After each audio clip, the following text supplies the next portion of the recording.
بسم اللہ الرحمن الرحیم ایہا الذین آمنوا قوا انفسکم واہلیکم نارا وقودها الناس والحجارة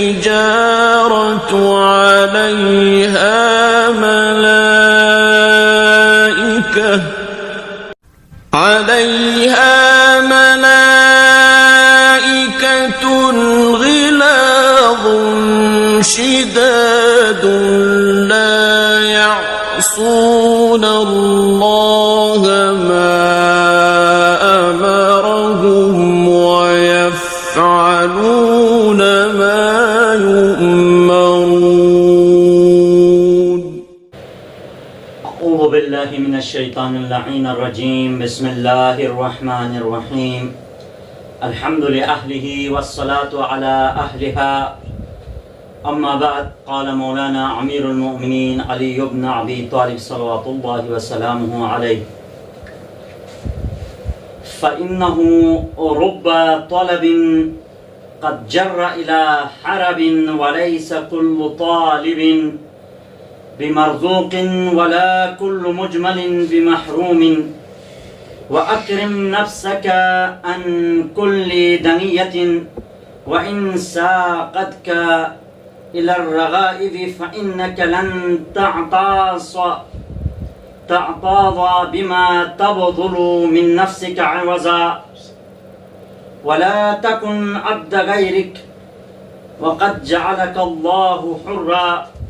وما خير لا ينال إلا بالشر ويسر لا ينال إلا بأسر. وإياك أن توجف بك مطايا وتوردك مناهل الحلكة.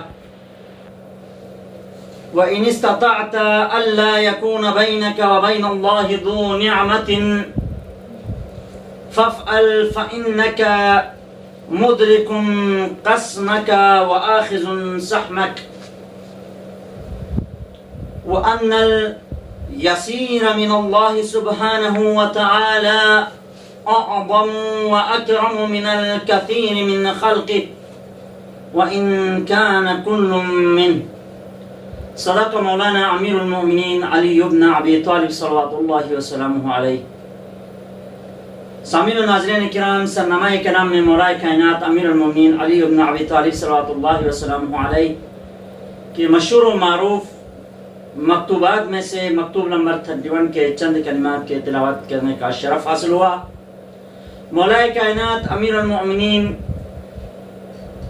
امام حسن مجتبیٰ کو مخاطب قرار دے کر، امام حسن سے مخاطب ہو کر یہ پیغام امام حسن کے ذریعے ہم تک پہنچایا مولا کائنات نے. مولا فرماتے ہیں: فَإِنَّهُ رُبَّ طَالِبٍ قَدْ جَرَّ إِلَى هَرَبٍ وَلَيْسَ كُلُّ طَالِبٍ بِمَرْزُوقٍ وَلَا كُلُّ مُجْمِلٍ بِمَحْرُومٍ. کیونکہ اکثر طلب کا نتیجہ مال کا گنوانا ہوتا ہے، مال کا کھو دینا ہوتا ہے. یہ ضروری نہیں کہ رزق کی تلاش میں لگا رہنے والا کامیاب ہی ہو. رزق کی طلب میں لگا رہنے والا ممکن ہے کہ کبھی کامیاب بھی نہ ہو جائے. جس چیز کو وہ طلب کر رہا ہے، جس رزق کو، وہ اسے حاصل بھی نہ ہو جائے. اور اپنے قد و کاوش میں اعتدال سے کام لینے والا محروم ہی رہے، یہ بھی ممکن نہیں ہے. یعنی قد و کاوش میں اعتدال سے کام کرنے والا ممکن ہے کہ وہ کامیاب ہو جائے. مولا فرماتے ہیں: وَأَكْرِمْ نَفْسَكَ عَنْ كُلِّ دَنِيَّةٍ. اور ہر ذلت سے اپنے نفس کو بلند تر سمجھو، اگرچہ وہ تمہارے منمانی چیزوں تک تمہیں پہنچا دے. کیوں؟ کیونکہ اپنی نفس کو عزت، اپنے نفس کی عزت جو کھو دے گا اس کا بدلہ کوئی حاصل نہیں کر سکے گا. پھر فرماتے مولا ولا تکن عبد غیرک وقد جعلک اللہ حرا، دوسروں کے غلام نہ بن جاؤ جبکہ اللہ نے تمہیں آزاد بنایا ہے۔ اپنی زندگی کو غلامی میں، دوسروں کی غلامی میں صرف نہ کرو جبکہ خداوند عالم نے تمہیں آزاد بنایا ہے، آزاد فکر کے ساتھ بنایا ہے، تمہیں پروردگار عالم نے آزادی دی ہے، تو جس آزادی کو تمہیں عطا کیا ہے رب العزت نے، اس آزادی کے تحت اپنی زندگی گزارنے کی کوشش کرو، کسی کی غلامی میں، کسی کے انڈر میں رہنے کی کوشش نہ کرو۔ وَأَمَّا خَيْرُ خَيْرٍ لَا يَنَالُ إِلَّا بِشَرٍ وَيُسْرٍ لَا يَنَالُ إِلَّا عُسْرٍ، اس بلائی میں کوئی بہتری نہیں ہے جو برائی کے ذریعے حاصل ہو،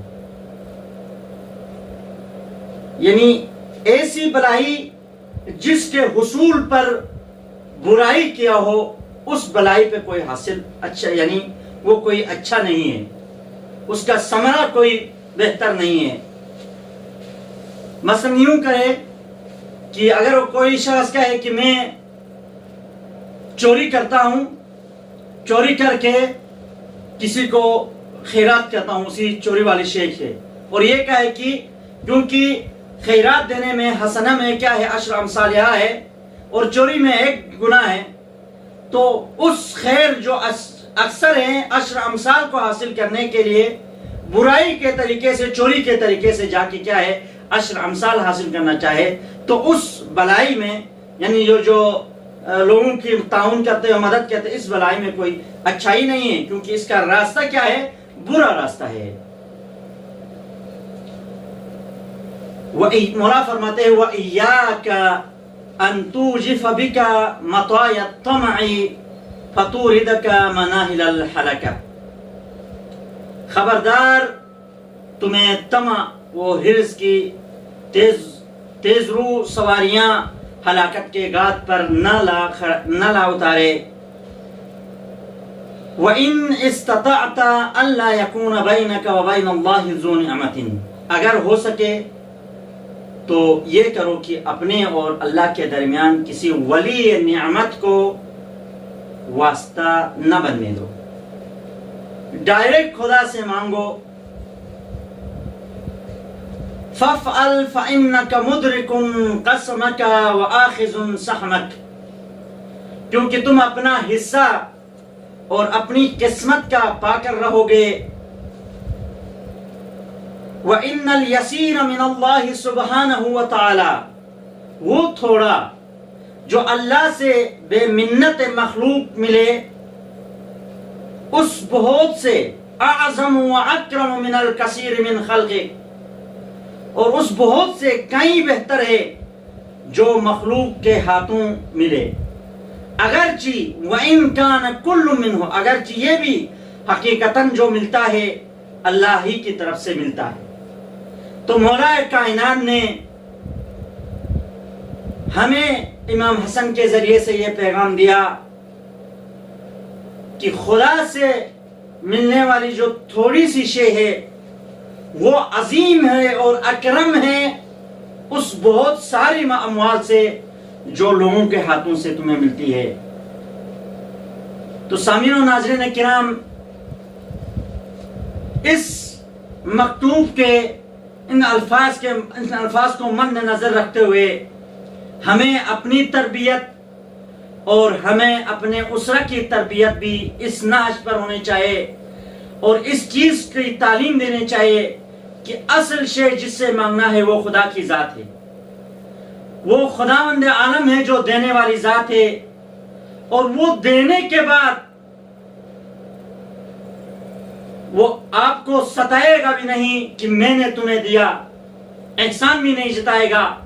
لیکن اگر اس کے برعکس اگر ہم مخلوقات سے مانگے، اگرچہ وہ ہمیں دے بھی، لیکن کسی نہ کسی وقت پر وہ احسان جتائے گا کہ میں نے آپ کو فلان کی وقت پر آپ کی تعاون کی تھی، فلان کی اس وقت میں آپ کے ساتھ میں نے ساتھ دے دیا تھا، آپ کی اس مشکل کو حل کیا تھا، لیکن خداوند عالم ہماری ہزاروں مشکلات بیک وقت رفع کرتا ہے، اس مشکلات کو دور کرتا ہے، لیکن کبھی خدا کی ذات ہمارے اوپر احسان نہیں جتاتا ہے۔ تو سامعین و ناظرین کرام، موضوع سخن ہے تربیت اولاد۔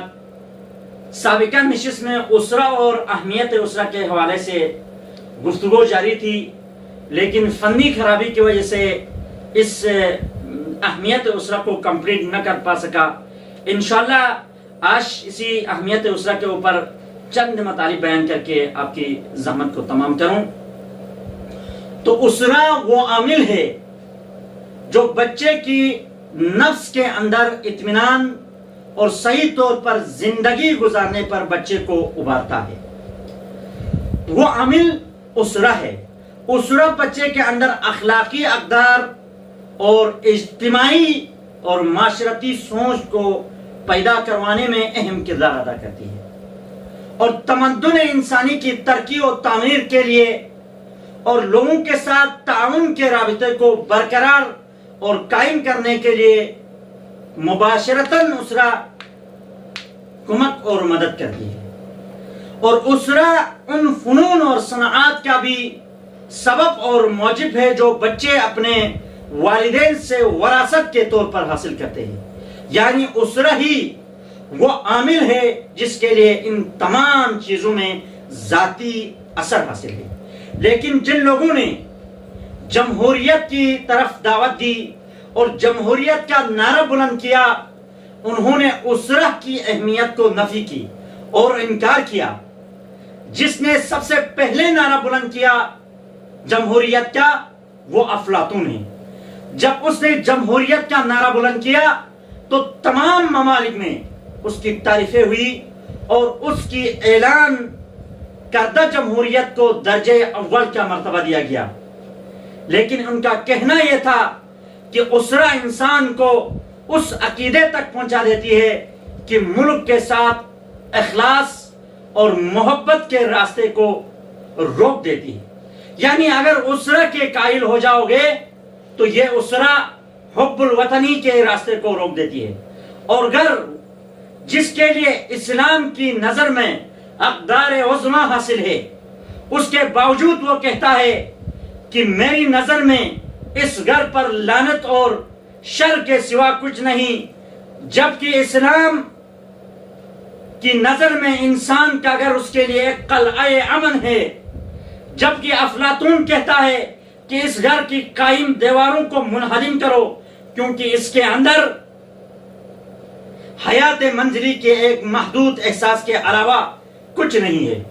بس یہ معلوم ہوا کہ جو شخص جمہوریت کا نعرہ بلند کرتا ہے اور اس عامل کا انکار کرتا ہے جو جمہوریت کے لیے، جو مملکت کے لیے صحیح اور بلند فکر افراد کو تیار کر کے پیش کرتا ہے، اس عامل کو انکار کرتا ہے۔ اور آج کل کے اس دور میں اگر دیکھا جائے کہ جس جمہوریت کے اندر ہم زندگی گزار رہے ہیں، جس ملک کے اندر جمہوریتی نظام کے تحت ہم لوگ دن گزار رہے ہیں، وہ اسی نظریے کے حامل افراد آج کل ہمارے اوپر حکومت کر رہے ہیں، جنہوں نے افلاطون کی اعلان کردہ جمہوریت کو اپنا لیا۔ انہوں نے آج ہی دین مبین اسلام نے جو گھر قلعہ امن قرار دیا تھا، اس گھر کی، اس اسرہ کی اہمیت کو ٹھکراتے ہوئے افلاطون کے نظریے پر عمل کرنے کا نتیجہ یہ ہے کہ آج پارلیمنٹ کے اندر سے یہ بل پاس ہوتا ہے کہ آل محمد کے ناموں کے ساتھ علیہ السلام نہ لکھا جائے۔ یہ نتیجہ ہے کہ ہم نے دین ہو یا دین کے قانون ہو یا احکام الہی ہو، اس کو ہم نے قرآن اور ائمہ سے لینے کے بجائے غیر سے ہم نے حاصل کیا۔ دوسروں کے اشاروں پر ہم اپنے نظام حکومت کو چلاتے ہیں، تبھی تو اس کا نتیجہ یہ ہوتا ہے کہ آل محمد کے ناموں کے ساتھ علیہ السلام نہ لکھا جائے، جبکہ یہ قرآن کا عدل فیصلہ ہے جو انما یرید اللہ لیذهب عنکم الرجس اہل البیت ویطہرکم تطہیرا کا مصداق ہے، جو آیہ تطہیر کے مصداق ہے، وہ معصوم عن الخطا ہے۔ ہم معصوم عن الخطا کو علیہ السلام کہتے ہیں، اور جن کی ذات پر تمہیں شک ہوگا تو تم لوگ اسے رضی اللہ عنہ کہو۔ ہمیں شک نہیں ہے، ہمیں اپنے اہل بیت کے اوپر یقین حاصل ہے۔ ہم نے قرآن سے لیا ہے، ہمارے پاس ثبوت قرآن ہے اور سیرت نبوی۔ آپ اپنی جتنی بھی کتابیں اٹھا کے دیکھو، تمام معصومین کے نام کے ساتھ علیہ السلام ہے، اور ہم نے اس نقطے کو، ہم نے اپنا عقیدے کو جمہوریت سے نہیں لیا ہے، ہم نے آل محمد کے چاہنے والوں نے، تشیع آل محمد نے، فقہ جعفری نے اپنے عقیدے کو محمد اکرم صلی اللہ علیہ وآلہ وسلم اور ان کے مقدس جانشینوں سے لیا ہے۔ تو ہماری فقہ کے اندر، ہمارے عقیدے کے اندر ہم آل محمد کو علیہ السلام کہتے ہیں۔ تو یہ معلوم ہوا جو شخص اس جمہوریت کے قائل ہوتے ہیں جو افلاطون نے پیش کیا، وہ اسلام کے قوانین کو بھی ٹھکراتے ہیں، اور گھر اور اسرے کے دستورات کو بھی ٹھکراتے ہیں۔ وہ گھر اور وہ اسرہ جو جمہوریت کے لیے ایک بلند فکر اور تربیت کر کے افراد کو مہیا کرتا ہے، اس گھر کی اہمیت کو ٹھکرانے کا سبب آج ہمیں اس دور میں نظر آتا ہے کہ جس گھر کے بچے، جس گھر کے افراد بغیر تربیت کے اسلام کے قوانین سے ہٹ کر اپنے آپ کو بنا کر خدا داد مملکت پاکستان کی حکومت کے اندر پارلیمنٹ تک پہنچتے ہیں، وہ دین اور مذہب کے قوانین سے ہٹ کر جب آتے ہیں تو وہ اپنے عقیدہ اور اپنے نظریے کو پیش کر کے، جس نظریے کو قرآن نے ثابت کیا ہے، جو نظریہ احادیث معصومین سے، روایت ائمہ سے اور سنت نبوی سے ثابت ہے، اس عقیدے کو ٹھکرانے چاہتے ہیں۔ لیکن فقہ جعفریہ کے ماننے والے، ائمہ معصومین کے سیرت پر چلنے والے، یعنی شاہیان حیدر کرار، کبھی بھی تمہارے اس فرسودہ نظام، تمہاری یہ جو بل پاس کیا ہے، اس بات کو کبھی بھی قبول نہیں کریں گے۔ ہم کٹ مریں گے۔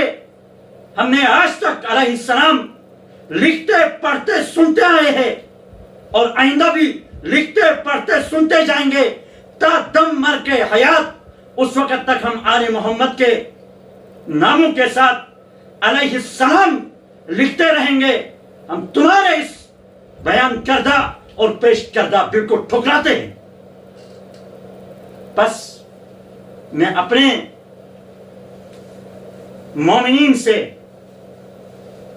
آل محمد کے چاہنے والوں سے گزارش کروں کہ اپنی تربیت اور اپنے اولاد کی تربیت آل محمد کے بیان کردہ اصول اور قوانین کے تحت اپنے بچوں کی اور اپنے گھر والوں کی، اپنے اسرے کی تربیت کرے، اور وہ عقیدہ جس پر ہماری قوم نے، ہماری ملت کے جانوں کے خون بہا ہے، سب سے بڑھ کر جس دین مبین اسلام کو آل محمد نے بچایا ہے، آل محمد نے اپنا مقدس لہو دے کر ہم تک پہنچا ہے، اس دین کو بچانے کی اور اس دین کے حقیقی قانون اور حقیقی دستور کو اپنے بچوں کے لیے تعلیم کر دیں، اور اپنے بچوں کی اس قانون دین محمد کے حقیقی وارثین نے جو دین ہم تک پہنچا ہے، اسی دین کے تحت اپنے بچوں کی تربیت کریں، اور ہر ایرے گیرے جو بل پیش کرتے ہیں، ایسے بل کی اہمیت ہی نہ دے دیں۔ ہم مانتے نہیں ہیں، بلے ہمیں سولی پہ چڑھایا جائے، ہم قبول کبھی بھی نہیں کریں گے۔ بس انشاءاللہ آنے والی گفتگو میں واجبات اسرہ کے اوپر گفتگو کی جائے گی. بس یہیں پر اکتفا کرتے ہیں. پروردگارہ ہمیں حقیقی معنوں میں ان باتوں پر اور ان قواعد و ضوابط پر عمل کرنے کی توفیق عطا فرما. وآخر دعوانا ان الحمد للہ.